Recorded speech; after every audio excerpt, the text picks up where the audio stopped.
Les.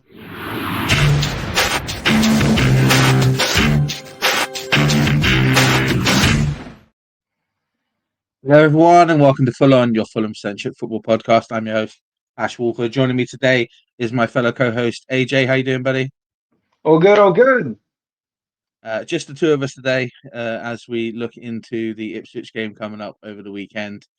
Obviously, we've had a successful Christmas period in the sense of, an unbeaten December. We look at starting 2025 off on a strong one. Ipswich are going to come into this game with loads of confidence after beating Chelsea on New Year's Eve, a result which, if I was an Ipswich fan, I'd be rightly proud of because they were outstanding in that game. The reverse fixture of this game was a really hard-fought 1-1 draw, in which we can probably argue we were quite lucky in. You were at that game yourself, AJ. Yes, I What are you was. expecting? What are you expecting from Ipswich in this game coming up on Sunday? Them to come guns blazing and to make it feel like they're home, because quite honestly, it looks quite similar. And that wouldn't surprise me. No, joking aside, I think they're going to come out very, very strong. I think they're going to look at another visit to West London as an opportunity to walk away with even more points. And with our Robin Hood complex and the fact that we constantly keep giving points to these teams lower down in the table, I can understand why they'd be confident. So yeah, I'm expecting them full of confidence, guns blazing, and absolutely out our throats. Whether or not they succeed at it is another story. Yeah, this Robin Hood complex that you joke about, but it has been an underlying issue of ours Joke for where? it's has been completely an, on. has been It's completely honest. it's been an underlying issue for us for a couple of years now. It's almost become a bit of a joke this year, in the Yeah. sense of games that we really really underperform in. Ipswich, however, are a bit different of a proposition in playing Southampton because I actually quite like the football that Kieran McKenna's got Ipswich Yes. playing this season. They've just been really unlucky in a few games in terms of results. Looking at ourselves, though, what are you expecting? What do you want to see from that starting 11 coming on Sunday? Wilson has deserved this place. He probably needs to remain. I want a strong back four with a midfield of at least three players, if not four. I don't want any more of this nonsense. Two central midfielders. It's not going to work. We're going to get outrun in midfield. Iwobi isn't dropping into the midfield enough to warrant it. Granted, Robinson is still providing the overlaps, but Iwobi is hanging out at sort of a left mid position as opposed to anywhere near the central midfield, which means we just get completely overrun. And I also don't want to see Andreas Pereira anywhere near the squad for this fixture because, frankly, he sees himself as a big game player and he wants out of the club as well. So, unless he's absolutely required and he's got the confidence to show for it, I don't want him near the squad. It's as simple as that. I'd rather watch King play and give King the minutes against this type of opposition because he's going to see every opportunity as an opportunity and not just the Arsenals, the Manchester United, the Man Cities of the world. Yeah, it's a frustrating one, Andreas Pereira. We've done loads of moaning about him. He's a regular talking point on this show. As he should be, Mm. because he is probably, one of our most high profile players. But the reason why he gets the conversation time is because his profile and his ability doesn't seem to ever match up with his actual football. We No. we often argue that his stats tell one story, but the eye test tells a complete different story with him. Mm-hmm. Um, you know, if he isn't going to play on Sunday, if he does play on Sunday, we don't know. But obviously, if he doesn't play on Sunday, who do you said King? But do you realistically think King would be the starting player coming in, or do you think it'd be more likely to be ESR or maybe even Tom Cairney getting that starting spot in a game against Ipswich, which looking over the games over the next couple of weeks, probably I not our mean, easiest, but on our paper, less hard, if you know what I mean. we gave King the start against Southampton, didn't we? If I remember Yeah. correctly. So this is the same on paper, league position wise. Obviously, if you look at the style of play, it's very different. But league position wise, they're a similar sort of outset. So and maybe in Marco's eyes, it's something that King could fit in and do. I think if you're going to play King, you play him with Kearney and you have Lukic just behind them.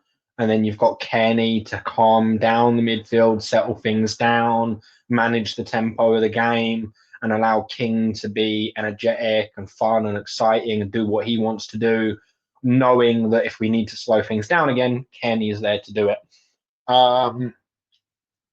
Obviously, most people are expecting Berge to come in, but I think it might be too early in his injury, and we don't want to give him a knock. And the fact that we're playing Ipswich gives him a little bit more time to recover, because we do have slightly better quality than they do, especially around the midfield.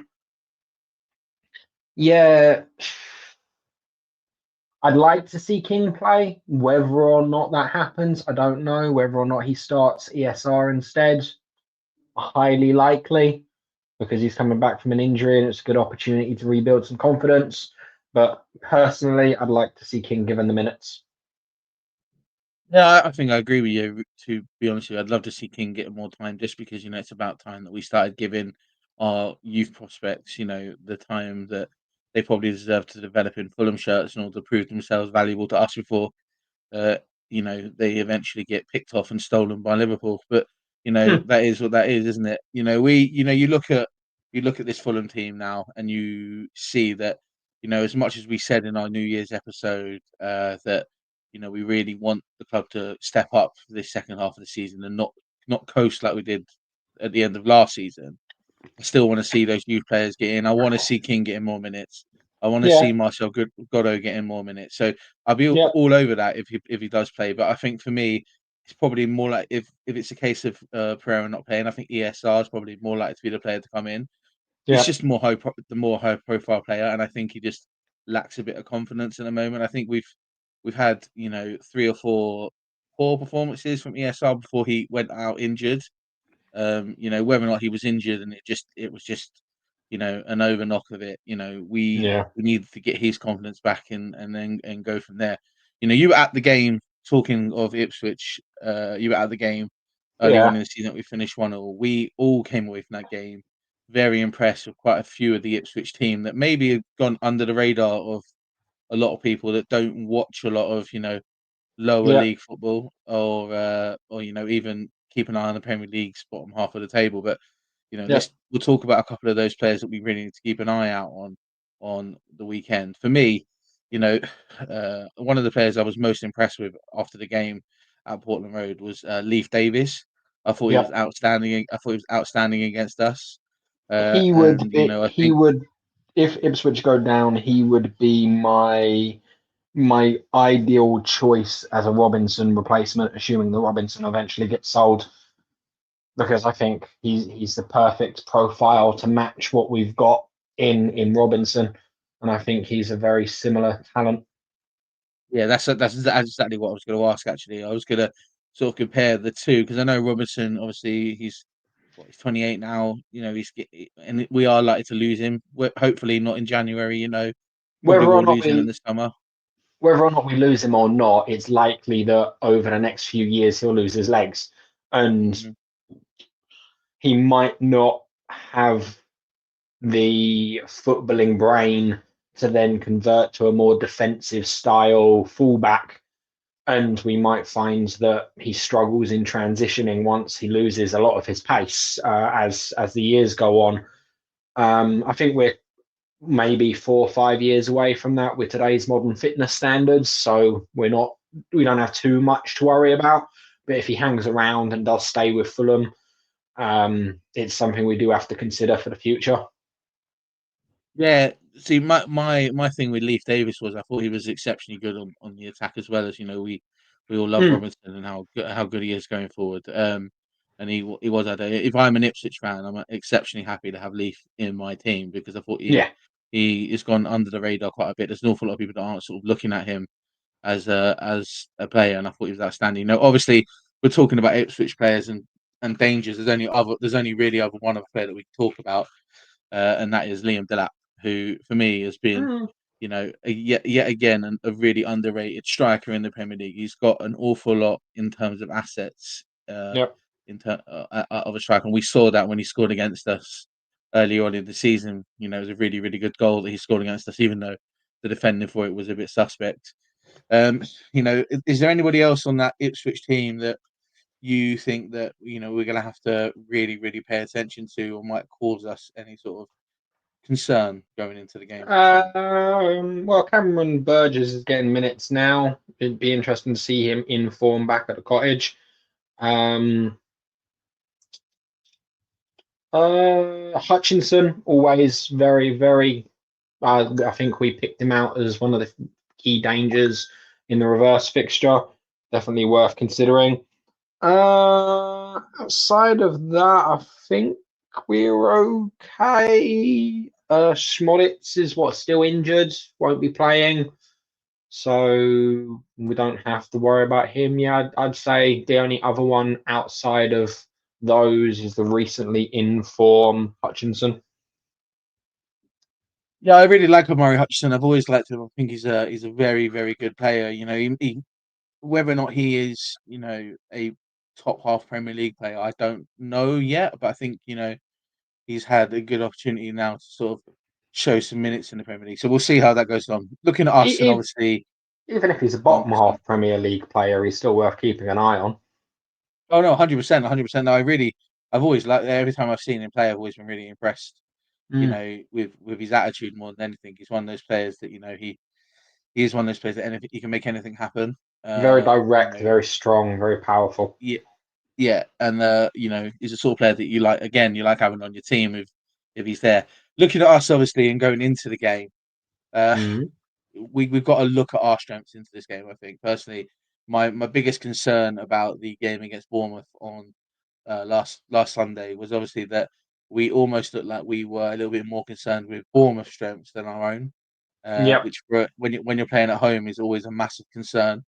Going Yep. into this one, what you've already mentioned, you want to see us going back to the four at the back and moving on that way, so we don't get overrun in the midfield. I mean, But even if we end up staying with this five at the back situation, we need to drop one of those players from the front three into the midfield and have a front two instead. Whether or not that's a rotation system, so one comes, one goes, as long as we've got the numbers in midfield, it doesn't matter. If we have to play this three at the back system, 3/5 at the back system. But ideally, four at the back, three in midfield, typical traditional Marco Silva. yeah, when you look at sort of the player playing at top in this game, considering it's Ipswich, and again, no disrespect to Ipswich there, we tend to see these are the sort of games where we see Muniz come in rather than having Yeah, Raul I'm Jimenez. expecting Nunes to start. We've had a few good performances out of him over the last couple of weeks. So, what would you expect that he can bring into this game? He's going to hold up the ball very, very well. He's very, very good at sort of drawing the ball in, taking it down from the sky, coming to the ball, being very strong on it. He's not as quick on distributing the ball after he gains control of it as Raul Jimenez is. What we see from Raul Jimenez when he does come short and when he wins the ball out from the sky and brings it down is he's very quick to just play a ball over his shoulder, even if it's a blind pass, because he's confident that our wingers or Robinson are likely to get on the end of it ahead of fullbacks, which is something that comes with, I think, Raul's experience as a forward. He knows the dangerous areas of the defense to target to play balls into. For like runners like Wilson, for runners like Robinson, even Iwobi from time to time. Whereas Muniz has a tendency when he does bring the ball down to play it sideways and to play it to somebody who would look to play the pass, which can slow us down from time to time. But he's a lot stronger and a lot more physical. We win a lot more of those aerial duels. So we retain the ball a lot better, which I think is going to be very important against Ipswich, who will look to play very dangerous, very fast football against us. Yeah, and they proved at the game at Portland Road that it Yeah, worked against us two earlier in the passes season. through us Yeah. Um, and goal. we'll end this we'll end the sort of pod how we always end the pod with, we've already spoke about some of the Ipswich players, but I'd like to sort of get your view on an Ipswich player we really do need to keep an eye out on, and a Fulham player that you expect to sort of push on in this game, and a scoreline prediction, please, Jack. Amari Hutchinson is my standout. Everyone on fantasy football are going to have their money on the lap. I think if we play either five at the back or four at the back, we've got the centre backs to deal with a striker of his ilk. That's me. That's me foreshadowing before he ends up scoring a hat trick or something stupid like that. But on paper, we have the centre backs to deal with someone like him. We have the physicality in Anderson and Diop. We have the pure pace and power in Bassi. So I would think we'd be okay in that. What we don't do well with is players that float around and occupy spaces, and that's what Amari Hutchinson is. Um, Fulham player to watch out for, assuming he gets the nod, which I think we all believe he's deserving of, it'd be Tom Cairney. This is an opportunity for him after his 20-minute cameo to go, I'm going to take the ball by the horns, I'm going to grab the scruff of the neck and any other uh, catchphrases you can think of for him, or turns of phrase, that's the correct term. Yeah, it's one of those games he really needs to show he can pull off a decent 70, 80 minutes because he will obviously get subbed off at some point. He can pull off a decent 70, 80 minutes from the start, controlling the tempo of the game and making sure that opportunities come very minimally to Ipswich. And he doesn't do anything silly like red cards he did when he gave away the ball a few weeks back, which was very un-Tom of him. Score prediction. My brain is telling me Robin Hood, Robin Hood, Robin Hood, and I'm gonna go and I'd probably end up going something like 1-1 or 1-0 Ipswich. But I'm gonna err against the side of caution and go 3-1 Fulham. Okay, yeah, that's a good shout in terms of scoreline. I think when I look Yeah, at first of the the when I commentator. when I look at this Ipswich team, Liam Delap just he screams at me, the player we have to worry about the most come the game on Mm, Sunday. But Ipswich is starting to do this thing now where they are realizing that he's getting a lot of attention from defending teams. So, Amari Hutchinson stepping up, an awful lot was going on in the middle of the park there to step up. So, you know, it's going to be a tough one, but I still think that he will be the one to watch out for. I've already mentioned Leif Davis and how impressive I found him earlier on mm, in the season, and every game I've seen him play so far for Ipswich. But I would stick with Liam Delap as the player to watch out for.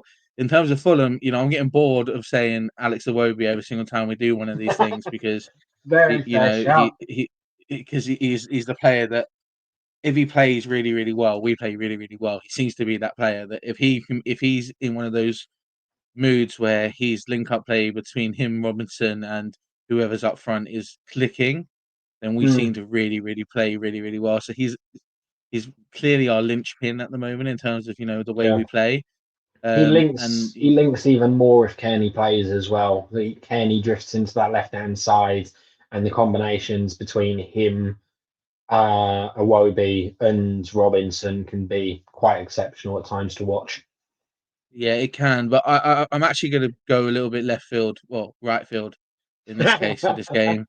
And I'm going to say Harry Wilson's actually a player that I really think we should look out for in this game. Mm, I think that he's been very vocal about the fact that he's fighting for a starting lineup position, and it's probably the game where he's likely to get it. And I would like to see him sort of push on to make sure that he does obviously get that position, make it his own this weekend. And I expect nothing less than the sort of 7, 8 out of 10 that we get from every single game. It'd be nice to see him score again as well because, I think he's really giving Marco headaches in terms of squad selection, and You that's what just we want want. you Is that just want another you just want another team of the week card on FIFA, don't you? yeah, basically. No, No, what's going in terms of scoreline prediction. Do you know what? I'm really, really conflicted in this one because I really like Ipswich. I like the football they play. Um, but I'm hoping that for once we won't have that Robin Hood complex and we'll go into a game and just play our own style of football. We had it last year where we said we were due a big win at some point, and then we won 5-0 twice in a week. I'm not saying we're going to win 5-0 on Sunday, but I'd like to see a big game in front of goal. So, Mm, you saying 3 goals, 3-1 is probably not that bad. And I'm yeah, rating Liam Delap as much as he is. I see him scoring. So I think I'm also going to go for a 3-1 yeah. and hope that I know I'm normally the stato, but do we have any idea what our history is like on our first game of the year? I feel like we've got a bad reputation for results we got. on the It doesn't first matter. First game of the game of the calendar year. season, second game of the season, third game of the season. Basically, any No, I game in know. the season, it's not that great. It's Fulham. It's never that great. Very fair. But it is what it is. Really, I think it against Ipswich alone. We went a very long time without beating them at Craven Cottage, and then we've won the last 4, I think, in league and cup. So we'll Fair. we'll just go from there. Jack, thank you very much for joining me on It's an the absolute preview of pleasure. this show. Hopefully, the rest of the guys will be back with us for the match review. There is one last thing that obviously we just wanted to bring to everyone's attention. Some rather sad news coming out of Fulham this week and part of the Fulham family. We do very much treasure our positions as members of the Fulham family, and we love the time that we spend with Fulham family and friends, especially at games and just sharing this community space with people. But we were very sad to hear of the passing of a 13-year-old Fulham fan this week, Zach, who sadly lost his life to leukemia. He had been fighting it for a little while, and then sadly he sort of getting the better of it, and it sort of came back, and it got him, and he sadly passed away on the 27th of December. We at Ful-on would just like to sort of express our love and our prayers to Zach's family and his friends. It's Our sad, you know. our deepest condolences. It is sad, and it's a cruel illness that sort of takes people way too young, as it has done in this case. Um, the Fulham sort of family, as it is, and how we tend to do, everyone's got together, and anyone who's on social media was seeing that the fans are planning a 1 minute applause for him in the 13th minute of the game against Ipswich on Sunday. We'd like to invite everyone, Fulham fan, Ipswich fan, if you're at the game on Sunday, please do join in. And sort of celebrate his Please. life and get on with that. We're going to dedicate this week's match preview to him, and we hope that the club can get the result for him as well. And we really do hope that come the 13th minute of the game on Sunday, he gets the reception that he deserves. So we'll end the show on that. Again, thanks very Yep. much, and we'll see you next week for the match review.